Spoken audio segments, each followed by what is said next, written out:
Well, hello, everybody. Welcome to the Leading Ladies Speaker Series. I'm your host, Diane Esri, and I'd like to welcome you to this series where we talk about women who are leading and influencing out in the world, talking about their journey of leadership, wisdom that they've gained, their thoughts about up-leveling their career or reimagining it, and basically their pursuit of purpose and passion and fulfillment in life.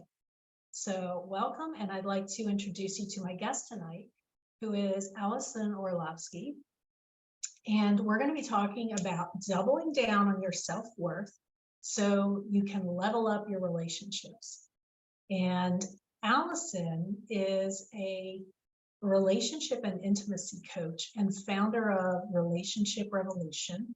And she helps lead her clients to more passion and play and partnership.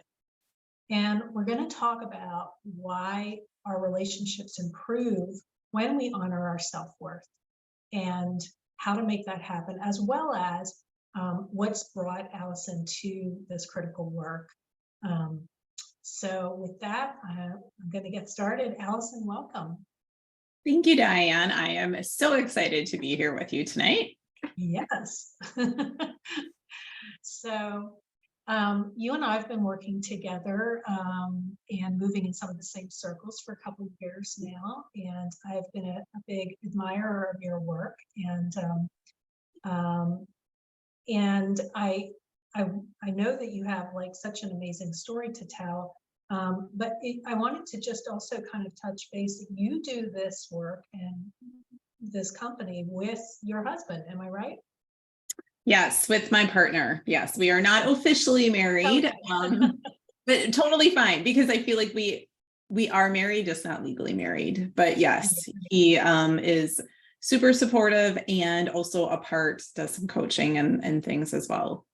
Yeah, that couldn't be any better. I think I think it's always great to have a partner because you can just keep bouncing those ideas off and have somebody to help you kind of over the hurdles. But like you're modeling it almost for some of your clientele. Yeah, I think that's been part of our journey together, actually. So if I share a little bit of my story, yes, please. And we can dive in more if we need to, but the very short version is that I was divorced twice by the time I was 35. And as a high achiever and, perfectionist and proverbial good girl, that was like the furthest thing that I would have ever thought that my life would be like. It certainly did not go according to plan, my plan at least.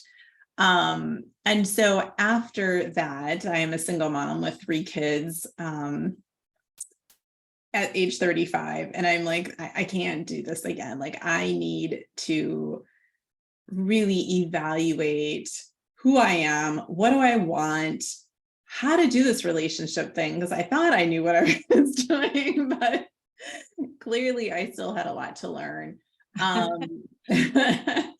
And really when, through a lot of dating, that's another part of my story, but when I met Austin, we actually dated for a year and he was not perfect. He was not perfect. And so I broke up with him because I'm like, I am not about to settle. And what I realized during the year that we were apart is just truly how much I missed him and how much the list of all the wonderful things that he is and that he does, like those took front and center. And those like 3 things that I was like, weren't so perfect really faded to the background. And so that was just a huge life-changing experience for me to understand where we focus. What we focus on is what we create in our life. Right. And so I was very blessed because I reached out to him again and he was willing, to give it another go. But we really committed, as he's divorced as well, that this needed to be a different journey for both of us, and that we needed like full transparency, full vulnerability, full authenticity, that if we were going to do this, we were playing all out, and it's going to be an evolution, and it's going to be trial and error for what works for us. And I could not have asked for another partner, a better partner to do that. And we walk the walk. And, it's not perfect, but nobody ever said perfectly ever after. It's happily ever after. That's right? True. So, yeah, truly having a partner in that has been the most incredible gift. How did you come to land on self-worth as so meaningful within relationships? Or what can you say as to how that is so pivotal? Yeah, I really, after my second divorce, really started doing some introspective work. I am a good person. My ex-husband was a good person. My second one, my first one, maybe not so much, but really looking at like, what's the responsibility that I had, and evaluating what was working and what didn't work in those relationships, and trying to figure out, especially my second divorce, there weren't any signs. There weren't, we didn't argue. There weren't any red flags. He just came home one day. And so I'm like, well, there had to be something. And therapy didn't really bring too much to, to the surface. And I share all of that to say, because it was such an introspective journey of, well, what happened the first time? What happened the second time? How did it go? What was different between the first time and the second time? And then where I'm at now. And what I really realized was that my first marriage was to a narcissistic sociopath. And so what that meant was a lot of gaslighting, a lot of pathological lying, a lot like dealing with all of that, and how that actually, I didn't trust myself, how I thought I was not good enough. Like, what more do I need to do? Well, what do I need to do to prove to you that I love you so that you will love me back, kind of thing. And he would turn it on, and then enough to get me back, and then, into a happy place, and then he would go be himself. But then really, it was crazy. We were only married. That sounds like a roller coaster. Oh my gosh. I didn't even know, like, even through, I was 21, divorced filed for divorce within a year, because then it became abusive. And then went through a 2.5-year divorce process because of custody. And then spent almost the next, till my son was 18, more or less, in court with this man. Oh my. And yeah, it was, I could have bought another house with what I paid in legal fees, quite literally. So I just, from that place, I just didn't even know that there was a name for someone like that at 21 years old. So I just, I thought it was me. Like, what more do I need to do? So I kept trying to prove and earn. And then to get back to the original point of the self-worth, then, I went through some really tough stuff in my early 20s. So then when I stepped into my next relationship, I knew that I could take care of myself. I knew that I could provide for myself financially. I, knew that I could walk into a corporate boardroom and deliver results, deliver a presentation, whatever. I could answer the questions. I grew confidence in a lot of areas, but my own body image really got in the way with my marriage. And so what I noticed as I was reflecting back is that first marriage was just a disaster. The second marriage was better. But one thing, when I really was trying to looking at how could I own what happened, what went wrong? And through some therapy, I realized my lack of self-worth because of my body. I didn't think I was worthy of love. And so much of our marriage, I was fishing for him to tell me I was beautiful, to tell me I'm not fat, to tell me, all these things, because I wanted him, and this is a subconscious thing. Sure. I wanted him to convince me that he really did love me. Yeah. Right? Because I didn't love myself in that way. I didn't, from a romantic perspective, I did not think that I was worthy of being loved. And that stemmed from something that even happened back for me in 5th grade, the not worthy of love, right? So this has just been a pattern. And ultimately what I realized is that my belief that I wasn't lovable was stronger than his belief that I was. So what I was really fishing for was for him to convince me that I was lovable, and it completely backfired. And I convinced him that I wasn't. Right. Because it's always going to backfire because it has to come from you. Yeah. Right. So the poor guy was winning or trying to play, he was never going to win. There was no way that he could win, because there is no way that any of that, like you just said, can come from outside of you. Right. It has to come from within. And when, my clients are like, well, I don't understand why I have to love myself. I just want somebody else. I just want to go find the boyfriend. I just want to go find the girlfriend. And I'm like, it's never going to work. Right. It will But never. we're not taught that. We're not taught.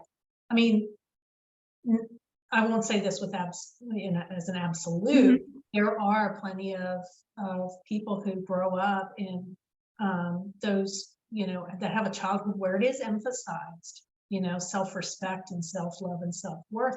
But for a lot of us, we just didn't know that that's something that you need to cultivate, that you need to nourish it for, and it's also, it can be delicate and people can really trample it down.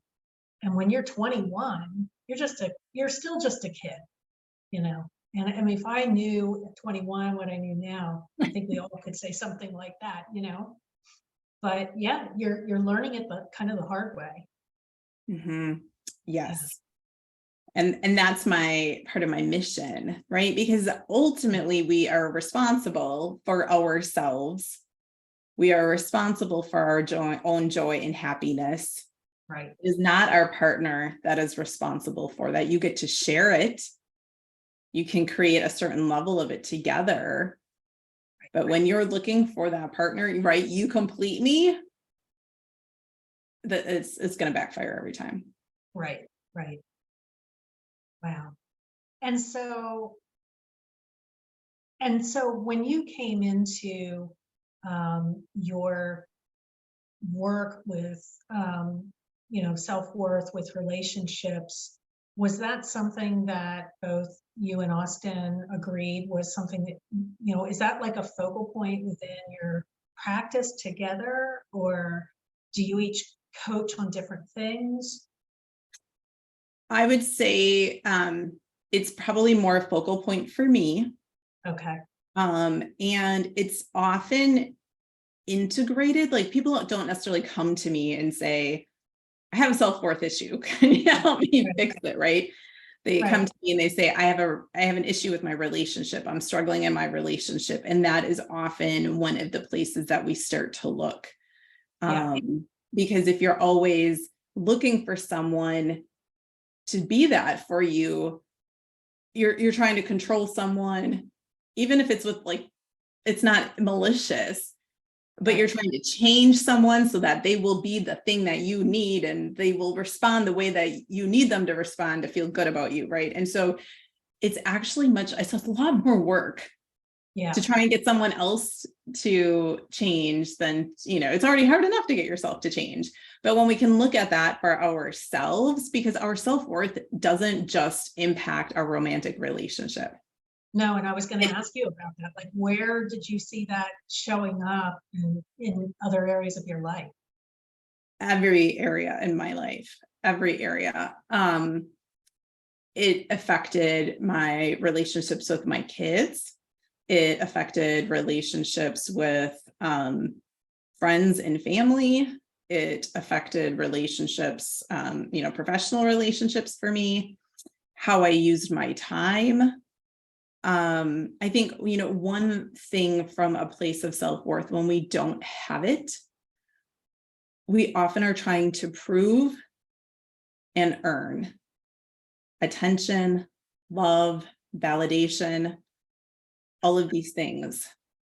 And so when we do that, we often don't set boundaries. Yeah. And we think of boundaries as like, We'll do anything to get that validation. right. And it shows up like people pleasing. If I do enough for you, if I please you enough, you will love me, right? Because you're still looking for it from outside. Yeah. And so, even with my children, that was me trying to be the perfect mom and give, and not let any of the balls drop, and always had the perfect dinner, and their laundry was always folded. Right. Exactly. And when I started stepping into another level of my self-worth and said, I matter, and it doesn't mean that they don't, but I matter too. I get a place, and I'm a human being and I get to have my own joy and my own happiness. When I became a happier person, my relationships with my kids grew because I was not so crabby and so uptight. And they're like, Mom, you're just a lot more fun to be around. So then they would be around me, and we would hang out at the dinner table, and they would want to go shopping, and we, I don't know, all the things. Yeah. I think that, like, what I hear a lot from women is that, like you said, they don't say I have issues with, self-worth. Some do, but I think more of the words that people do use is, I think I'm always trying to please people, or I have boundary issues, there's perhaps sometimes there's some recognition there. And that's, I think, where it starts. That's like the surface layer. And then, when you're digging under that, you're finding these hurdles with self-worth and self-love, which they might say, oh, I have low self-esteem, or I just don't feel confident. And that's where you're getting down into, is it a knowledge issue? Like, if it's confidence at work, or is it something deeper and more personal that needs some work? And yeah, I think that that's so important, and it does show up everywhere. Yeah, it absolutely. I didn't know the extent of the impact it would have on my life. And it's always an evolution. Right. It's not a switch. It's not a one and done. It probably takes lots of different forms, Mm-hmm. Yeah. Like, it's challenged in different ways too. Mm-hmm. Yeah. Yeah. What would you say to women who are trying to, juggle all the things, and let's say that it's boundaries as a place to start? What would you say to them for, boundaries? And this is just what I'm thinking of, but boundaries sort of as a place marker for more self-worth work. What kinds of tips would you give folks? Yeah, absolutely. Especially like when we talk about self-worth, boundaries is one of the kind of subcategories, and that is often a really challenging one for people. Because when we say no, we feel, and often people perceive, no means rejection. No means you don't love me.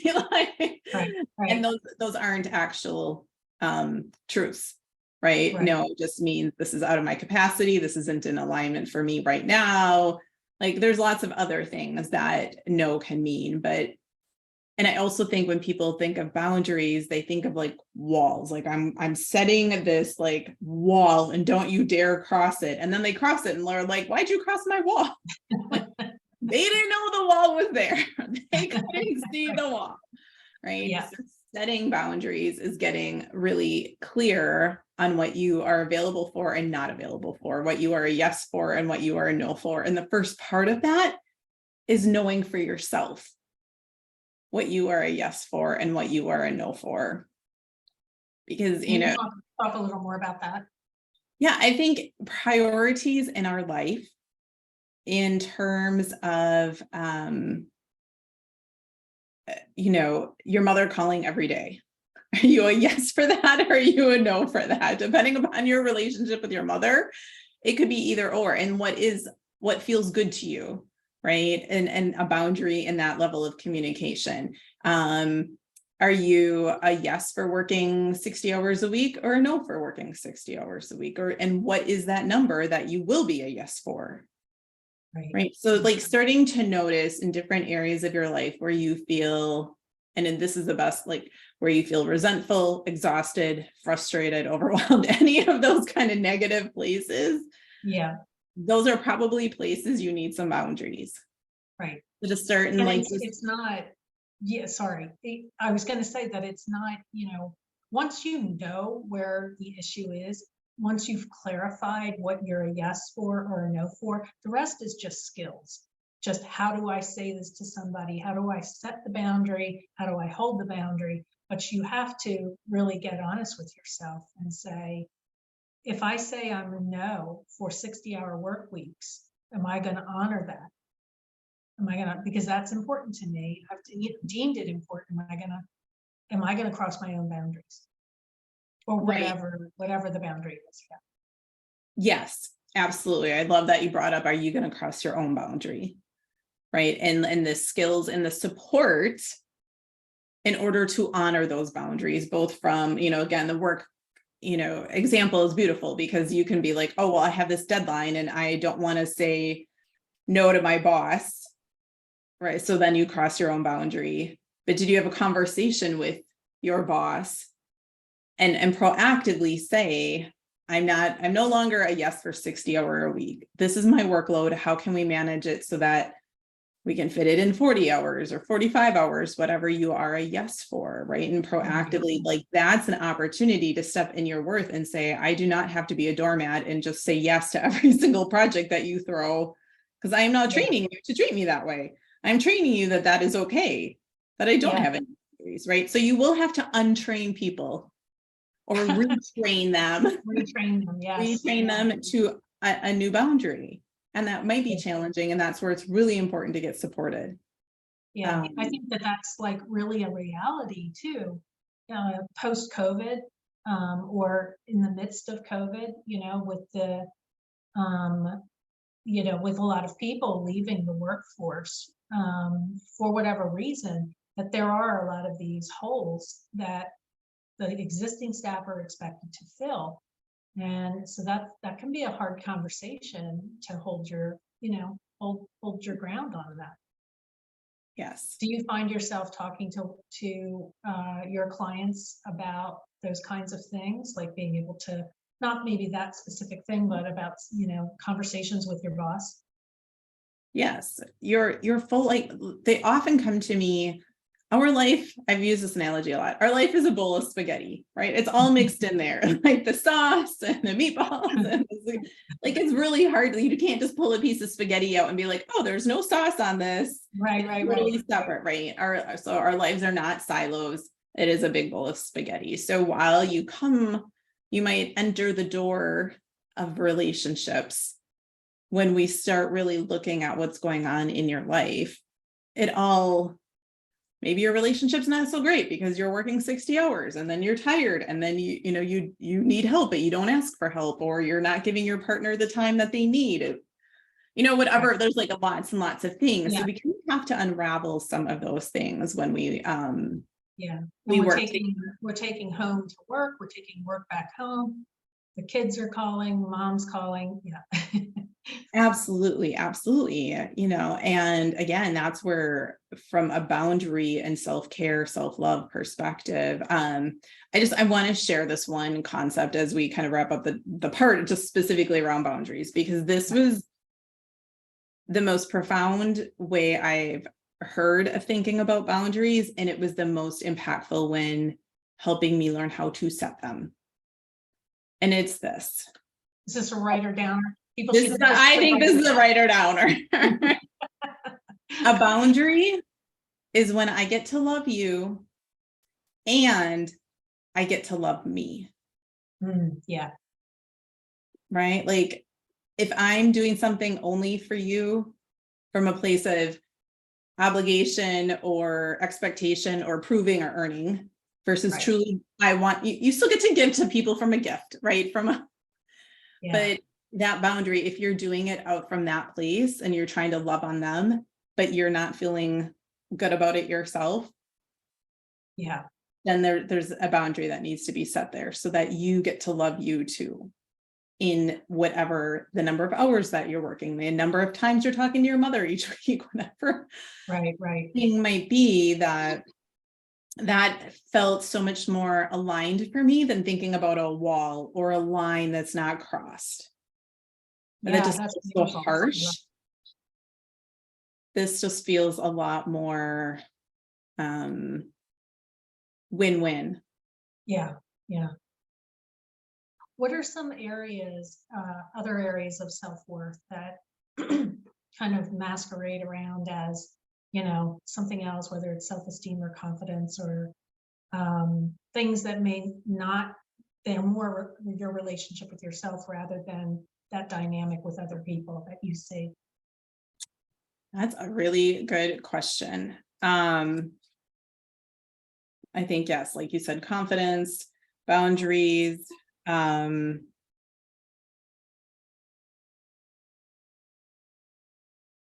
kind Like of, I know like self-worth, has often showed up for me with just like a really negative critical voice, and just I'm not even completely sure if there's even one place that stemmed from, but it's just always there. That negative voice that's saying, "Oh, wait a minute, you should have done this," or "That won't work because it's never worked for you," and they won't like you because of how you look or how you sound or the way you walk, whatever. Yeah, yeah, thank you for sharing that, because that is an incredibly common attribute to, that lack of self-worth, is that voice in your head, that the need, not even the need, but it's a self-protection, in that, like, if we beat ourselves up first, we think a couple of things. One, it will motivate us to change and be different, right. right? Like, okay. And um, what happens really when that what actually is the result when that happens? I want to just go like crawl away and curl up and under a rock. right. Well, and that's just it. It's self-perpetuating. Yeah, The more we beat ourselves up, the it further down doesn't we make us get. better. Yeah, Right, right. And so that's absolutely a really powerful example, because it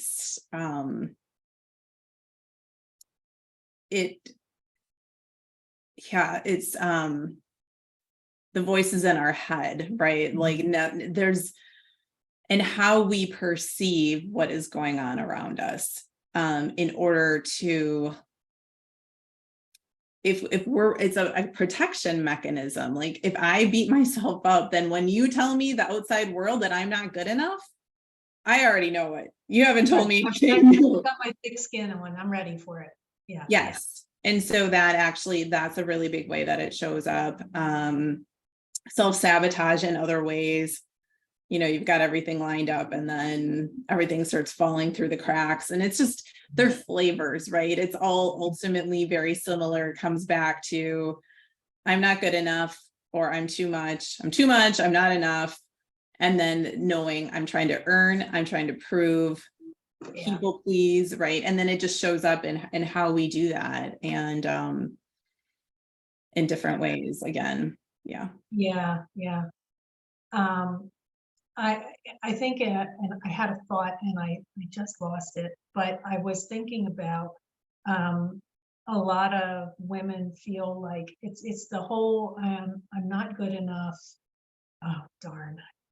I wish that I should have written it down.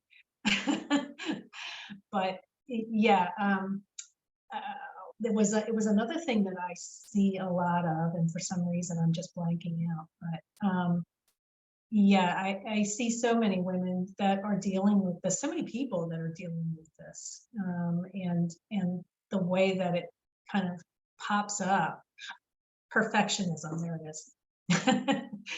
People are like, the all or nothing. Well, and I'm very guilty of that. Like, if I don't do all the things as, everything cookie cutter as well as the first thing, then don't do it at all. And certainly, like, I won't take that step forward because I don't trust myself to do it perfectly, or beating yourself up and all of those things. Yeah. Right. Yeah. Perfectionism. Beautiful. Thank you for helping me. Like, I'm like, I talk about these things all the time, but I don't I do necessarily too. like name them. I think Like, it's like my ring light is so bright that I'm like the deer in the headlights.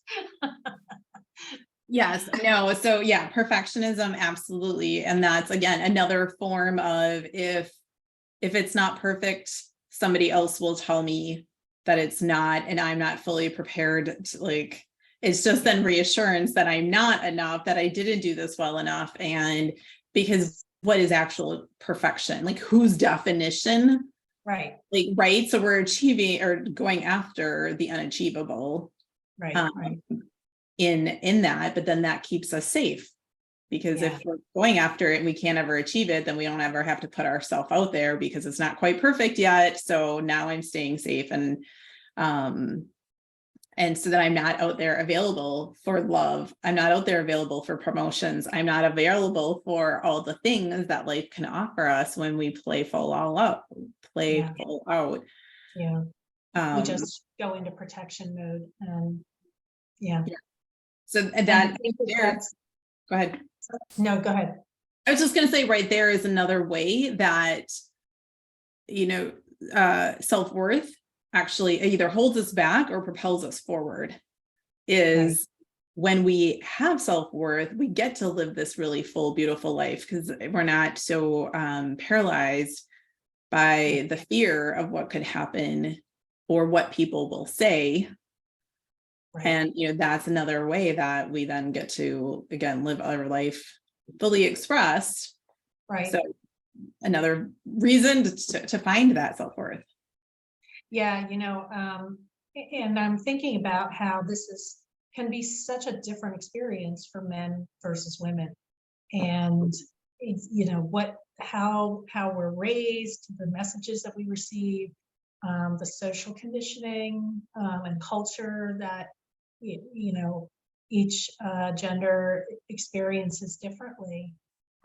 Why do you think it is that women tend to not speak up for themselves as much? I mean, do you think it's a factor of those things that I just mentioned? Is there anything additional? Um, I think it's generational conditioning Mhm. for years and years and years that women stay in the house, they take care of the kids. It just Be nice, play be nice. nice. Yes, the nurture. And so I feel like that we shifted, or we've come from, and I know now these terms are getting thrown out a little bit more, but I just think it's Yeah, also because they've come to the forefront more. yeah, With femininity and toxic masculinity, right? And the femininity is that we're not standing, we still get to be in healthy femininity, we get to still be love and nurtures, but we are still empowered and autonomous, right? We are still our own woman, and we don't just, again, the proverbial barefoot and pregnant. Right? Like, that's where we came from. And I mean, that was so demonstrated even in my own household when I look at my parents and then my grandparents. right. Right. And, my mom did not have access to money in my parents' marriage until just a few years ago. Wow. Yeah. And so You didn't even have a checkbook. that's the tape that's playing for you. The Right. camera. Yeah. Right. And so I think for, us in terms of our worthiness, it's just, again, be at somebody's beck and call. And I think with worthiness, part of it too, is that there's this expectation that if I'm enough, right, we crave love as humans, we all crave love. And if I keep trying to show you how much I love you, improving, right? The hope and the anticipation is that I will get love in return. Right. But when it comes from that place of neediness, what we're actually doing for a lot of people is just proving their worth to us.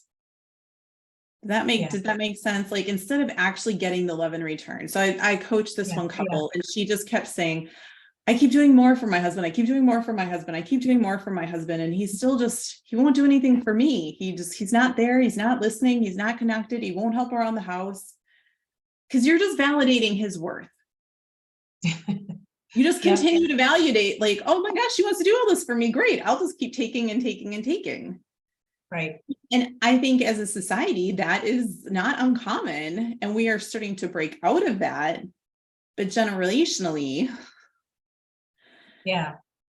And do you think that like in that kind of scenario that he's thinking, well, if she really has an issue with this, she'll tell me, or she'll speak, she'll let me know. But maybe she wasn't, or was she kind of, they were having arguments about it? I think some of both. I think women, part of our healthy femininity is using our voice and speaking up for ourselves and advocating for ourselves and setting boundaries and what we will and will not do in our relationships, right? And so I think it's just an evolution. It is not something that is going to be solved overnight, but I think from a female perspective that, and it just also played out, I think it was fine generations ago when we had very linear roles. Yeah. Right. And since, the last 40, 50 years, with women starting to find our voice, stepping into the workforce, creating, being in leadership, we're in this place of evolution of like things are getting, muddier in terms of our roles. So, right, we've stepped up, we've taken all of this, and then there's a part of us that says, like, I have to prove my place in a man's world. I have to prove my place in the boardroom. I have to prove my intelligence, my savvy, my ability to do all the things that men can do. And I'm still doing all the other things. Right. Still doing all the child rearing. I'm still, taking care of the home. I'm still taking care of the parents. I'm still taking care of everything. I'm still tired. I'm still tired. Yeah. Right? Well, and I think too, it's like, should I have said that in the boardroom? Should I have said that in the meeting? Second guessing when you are able to come to your roles in your life, with authenticity. And then there's that, that voice that creeps up and says, maybe you shouldn't have said that. And so then that starts chipping away, I think, at women's confidence. And, in this speaker series, this is so perfect because we talk a lot about women leading with impact, leading with influence. And to get to that point, we need women who are strong in their feminine, not woman, man, but that feminine energy of, having compassion, having kindness, and also kind of standing in their empowered, standing in their power. Yeah. Absolutely. Absolutely. I mean, and we need a balance of both.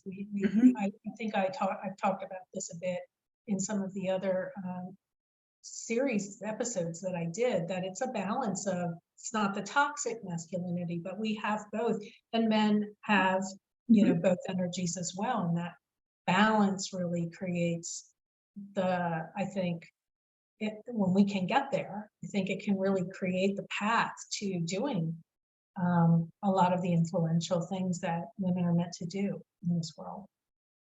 Yeah. Yeah, I absolutely agree. Yes. Okay, I'll come down off the soapbox now. No, I think it's so true. I think for so long, especially when we stepped into the workforce, we really we were in a place where we actually did have to prove ourselves. We had to earn our place in that room. Right.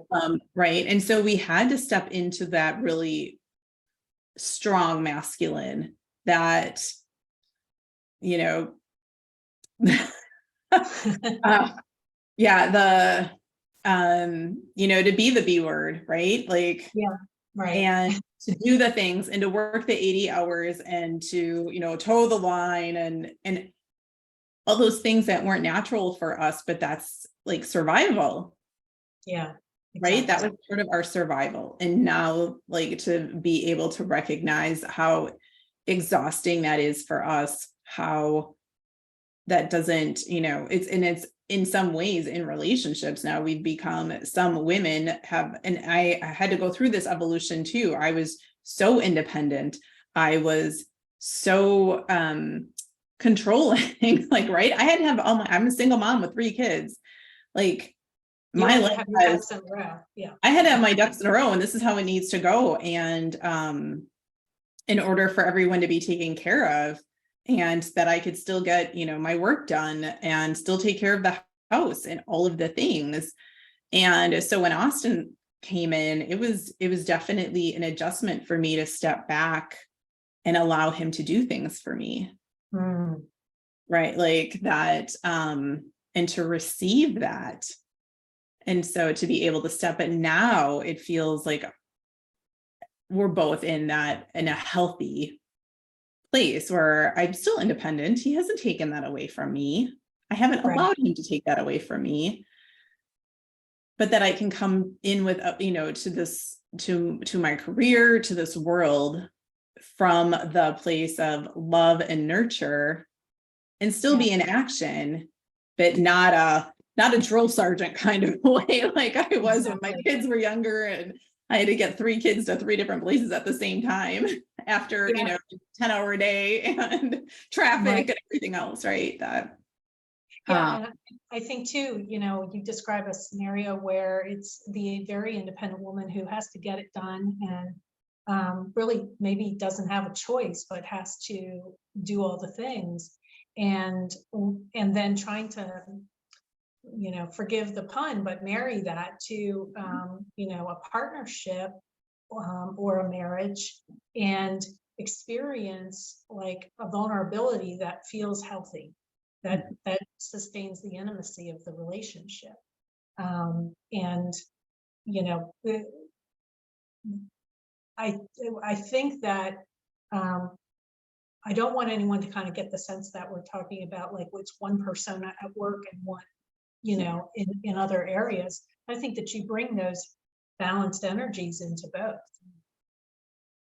Yeah, I think one thing that has been really, when we talk about self-worth and in our relationships and finding that balance, in that I still retain my independence, I still make decisions for myself, and I don't ask permission.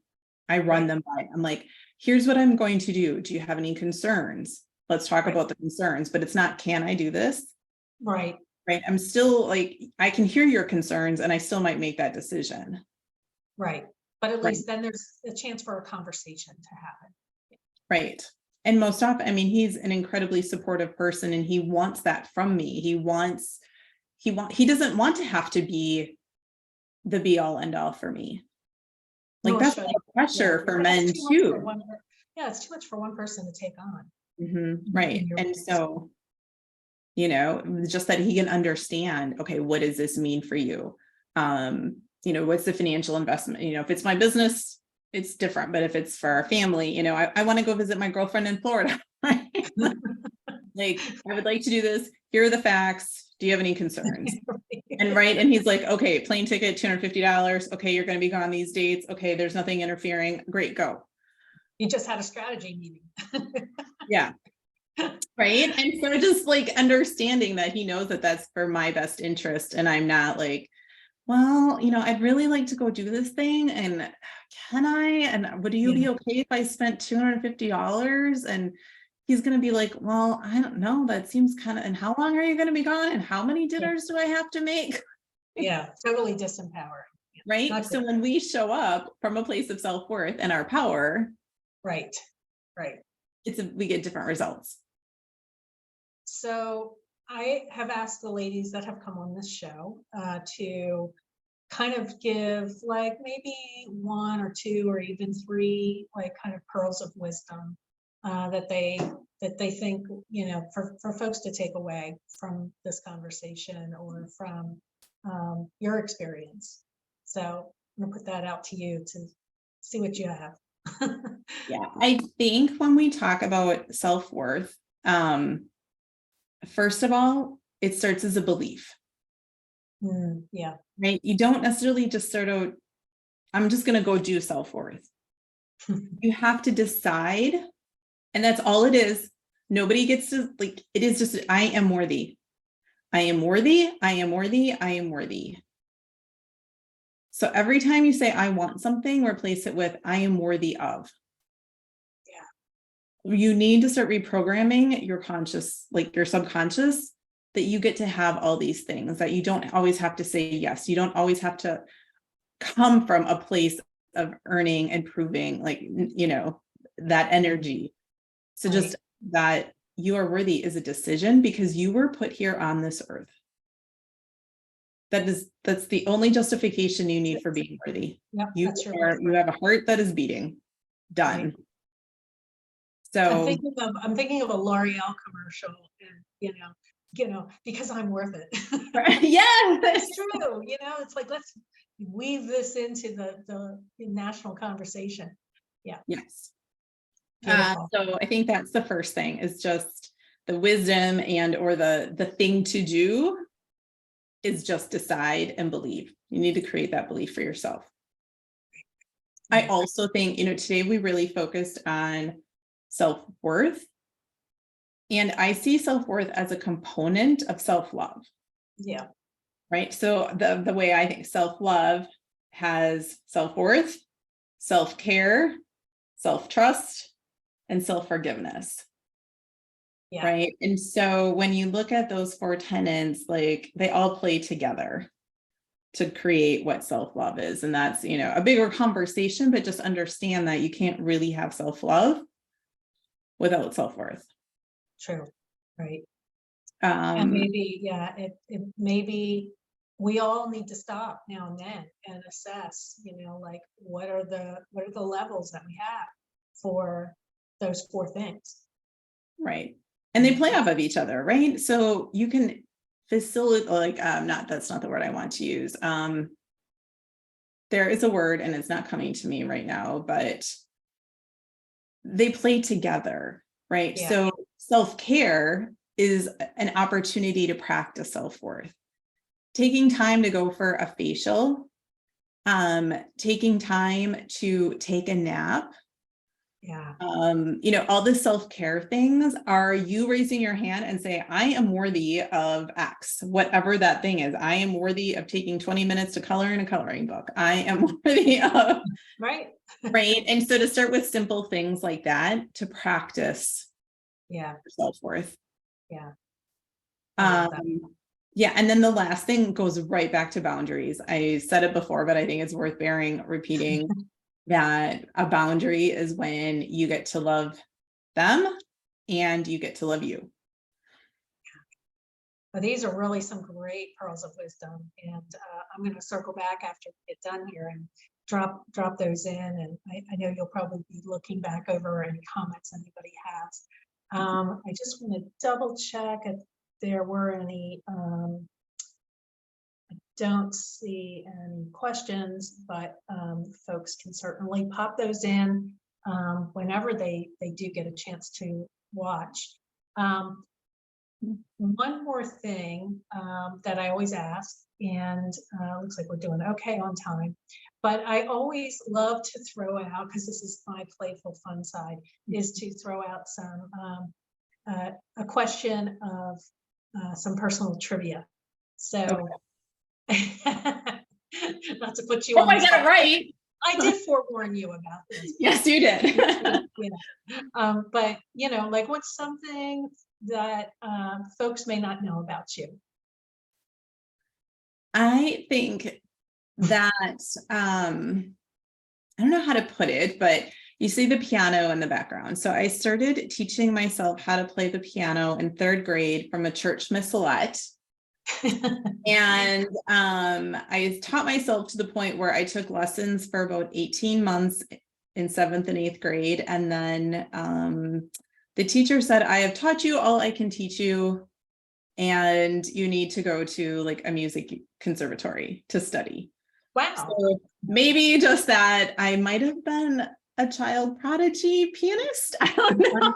Unrealized prodigy. Yeah. Undiscovered. That's probably been a little extreme. I love that. I love that.